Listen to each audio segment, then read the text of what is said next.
Hey guys, it's Steven here, back with another episode of 5 things that we learned from, and this time it was from Manchester City's 3-0 victory over Marseille. A comprehensive and impressive performance, yet another satisfying Champions League day, confirming Manchester City's highest ever points total in the Champions League group stage, which is lovely stuff, genuinely lovely stuff. And today I'm going to go through 5 things that I personally took from that game. Of course, as ever, there's always loads more talking points to go from, but I like to choose a nice easy number to digest, and these are 5 things that I thought were notable. Some of them may be a little bit controversial, but I'm gonna go for it anyway, so we'll see what people think about this. And also, I want to say, please do hit the subscribe button. I'm on the road to 50,000. I want to get to 50k, get EK to 50k. It's not really going to work, that hashtag, but I'll try it anyway. Please get me there. I need only like 3,000 more subscribers or something like that, so please get me there. Hit the subscribe button if you don't mind, and give this video a like as well. But let's start with the first thing, and this is a controversial one, really. I think actually last night was a good example of rotation.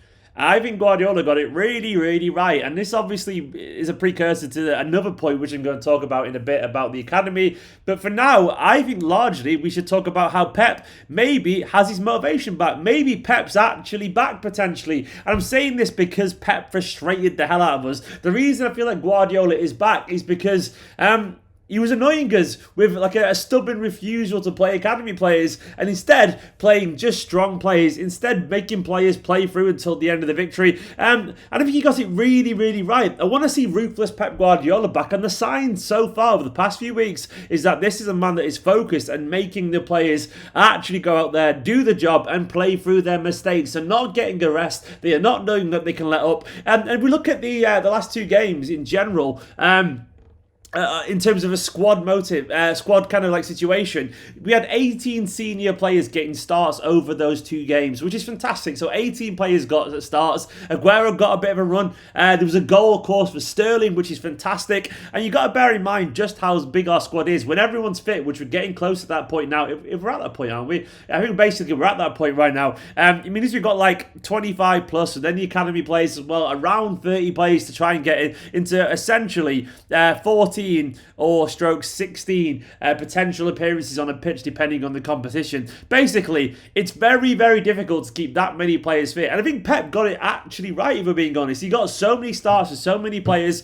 And again, I'm going to guess that most of the squad will be pretty happy with their chances recently, you know. And that's a skill to that. And also, I really liked last night that I think, and even though it's frustrating from an academy perspective, I really liked Guardiola's intention. I genuinely believe he had every intention to play some young players, but he didn't, because I reckon the first half was a little bit under-impressive for him. I genuinely think he wasn't that impressed by a relatively kind of like idle and a little bit kind of laid-back first half approach. So as a result, he wanted the players to go out there and actually get the victory and show that they deserve to be involved going forward. They deserve to be involved in the derby, and that they can actually improve and correct performances that were kind of withering into nothingness. And personally, I thought there was plenty of signs that Guardiola, his mojo is genuinely coming back, you know. He's looking confident, and hopefully it's here to stay. Which does lead me, though, onto the point about no youth.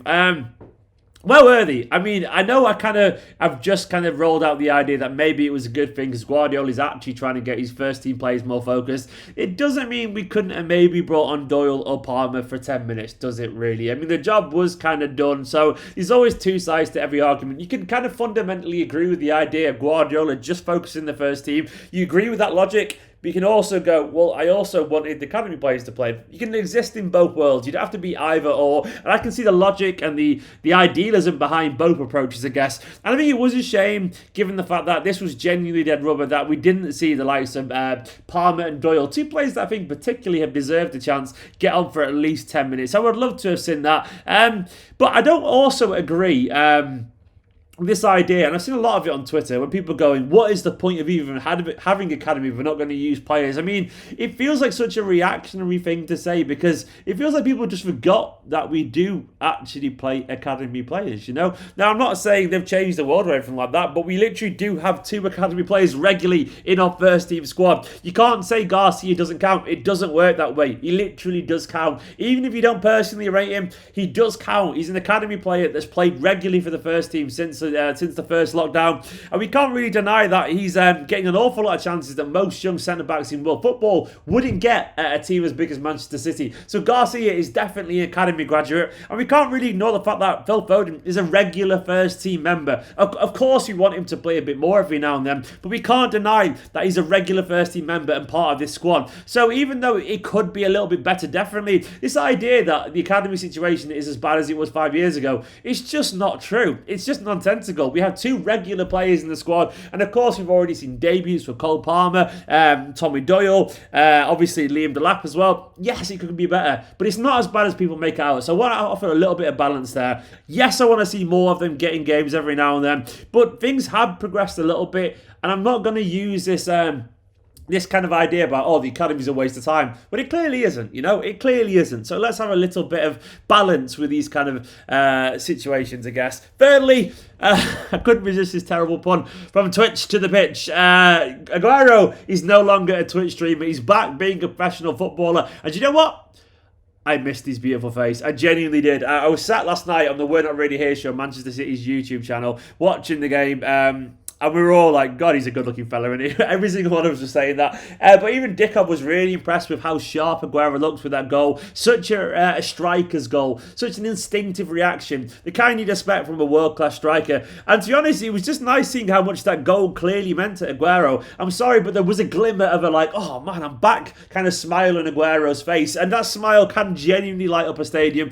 And it was just nice to see him look a little bit sharper than the last time he came back. I remember when he came back in, I think it was October, he looked a little bit slow, a little bit kind of lumbering, and there was a couple of sprints that really reassured me last night. When he came on, he was moving around, hobbling about the pitch, and I was thinking, oh, is he going to be a bit slow? But then there was a couple of little dart forwards where he pressed and harried the opposition, which made me feel really, really reassured. And to be honest, having someone like Aguero potentially as an option, maybe to start, or most likely off the bench in the derby, is absolutely huge. I mean, he's literally one of the best strikers of all time. And Aguero coming back and offering that instinctive goal threat, and that I guess the hunger for goals would be an absolute huge boost for us. So fingers crossed, he's thrown his controller away. He's no longer a Twitch streamer, and he's just back on the pitch where he belongs. Fourthly, I really need to talk about our centre-back options because they're so bloody good. Like, what happened there? How did we go from having a centre-back collection that induced nightmares and genuinely made me fearful to read the team lineups to now looking at the centre-backs and going, I don't give a shit who plays. They all play really well together. Is that like 5th clean sheet in a row or something like that? Either way, all I know is that we don't really concede many goals anymore. Touch wood ahead of the derby. But largely, we just don't concede goals. And it's because we've gone from, once again, a poor collection to a genuinely top-class collection. Football can change just like that, A couple of signings, one player getting a bit of confidence and all that kind of stuff, and all of a sudden you've got one of the best collections of centre-backs in the world. I mean, Stones, when he came on last night, looked absolutely fantastic. He looked so confident and so strong, like a guy who knows that currently he's in one of the best forms he's been in an awful long time. We know Diaz has been absolutely transformational. We know Laporte is absolutely top quality, and he looked good last night as well. And we also know that Nathan Ake is clearly a very good natural defender. He played left back last night, Ake, and even though I don't think he's a naturally good fullback in terms of getting forward, you can see how strong he is defensively. So it feels weird just to sit here and go, last season we had Otamendi who gave you nightmares. Stones was just an injured mess, unfortunately, last year. Fernandinho was an old midfielder trying to learn the job, doing okay, but not really that great. Laporte was coming back from injury, and Garcia was a kid who didn't really always solve the problems. And it was always like a bit of a kind of a lucky dip, but the dip was never lucky.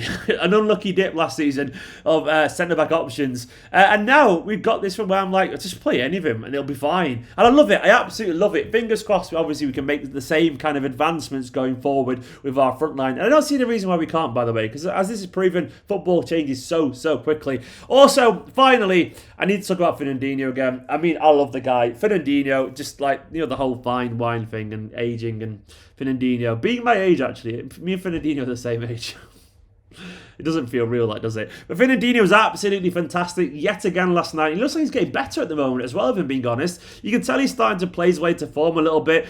You can tell he's still got the energy to be really, really useful in games when we need him. Seeing Fernandinho go around the pitch, putting out fires, being as wily and as experienced as he is in terms of knowing where to be and who to kind of put his foot into and how to manipulate the referee and how to play those lovely lofted through balls over the top, which always seem to find the runners. Fernandinho is a fantastic footballer. And honestly, we are so lucky to have him. I hope that we're offering him a new contract. I want him around next season, potentially. I mean, if he leaves, obviously, I wish him all the best. But I want him to be around next season to oversee the transition to whoever takes his role. It'll be Rodri and someone else, I reckon. But Fernandinho continues to be absolutely awesome. What a player. What a leader. And honestly, for me, I would start him in the derby. It's not going to happen, but Fernandinho's experience, you can just see it on the pitch when he's there. He's a natural captain. He knows exactly what to do. And I always think in general we're a better side when Fernandinho is in that side. I love the guy absolutely loads. I love all of you for watching this video. Thank you very much for watching yet again. Thank you to all the patrons scrolling alongside me. Guys, please do make sure to hit the like button and subscribe if you're new to the channel. And also, I will be doing a live later on today for MCFC Discord, so go and join their Discord group. I'm going to be answering some Q&A questions for them because they asked me to do it, and I went, why not? It'll be loads of fun. For now, though, as I said, like, comment, subscribe, all the usual stuff. Get me to 50k. Have a wonderful evening, and I'll see you in a bit.